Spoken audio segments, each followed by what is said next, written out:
Ngasja gjatë ditëve me mjegull është mjaft sfiduese. Nol Dedaj, ekspert i komunikacionit, thosë se është shumë e rëndësishme që shoferët të jenë të informuar për segmentin rrugor ku ndodhen, ku ka mjegull dhe për nivelin e dukshmërisë në atë zonë. Sipas tij, edhe ngadalësimi i shpejtësisë është e domosdoshme për të reduktuar rrezikun e aksidenteve. Në kushtet atmosferike të ndryshme, njëna prej tyre është edhe zvogëlimi i dukshmërisë së drejtuesit të automjetit për shkak të mjegullës, që na konsiderojmë si element faktori të rrugë.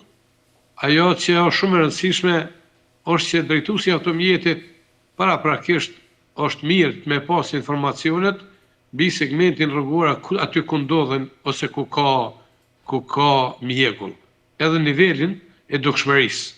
Pra, niveli i dukshmërisë është shumë interesant se përcaktohet për institutit hidrometeorologjik, nëse e kam thonë mirë, edhe aty përcaktohet edhe distanca e dukshmërisë. Pikërisht është ajo pse drejtuesit të automjetit momentin e futjes në këtë zonë e kanë parasysh që nuk guxojmë i drejtu automjetin me shpejtësi më të madhe se sa distanca e dukshmërisë, pra na quajmë si shpejtësia e sigurisë. Dedaj dha disa udhëzime të rëndësishme se çfarë duhet të bëhet për të rritur sigurinë. Si drejtuesi i automjetit drejtojmë dhe takojmë raste të tilla, na preferojmë gjithmonë që drejtuesi i automjetit, ata për shkak të përvojës teme profesionale, ta nxjerr kokën drejtare për shkak të zvogëlimit të shpejtësisë, edhe deri në 10 km/h, edhe të shet kokën drejtare të përcjell vinë e bardhë, nëse ka sinjalizim.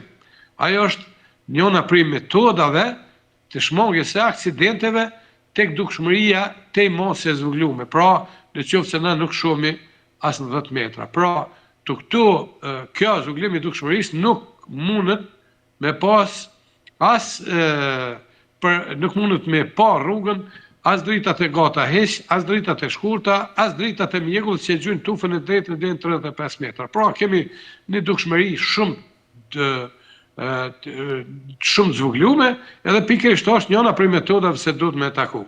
Eksperti Nol Dedaj apelon që shoferët të jenë gjithmonë të vëmendshëm, të njohin segmente problematike të rrugës dhe të respektojnë shpejtësinë dhe distancën e sigurisë, sepse informacioni dhe kujdesi mund të parandalojnë aksidente dhe fatalitete.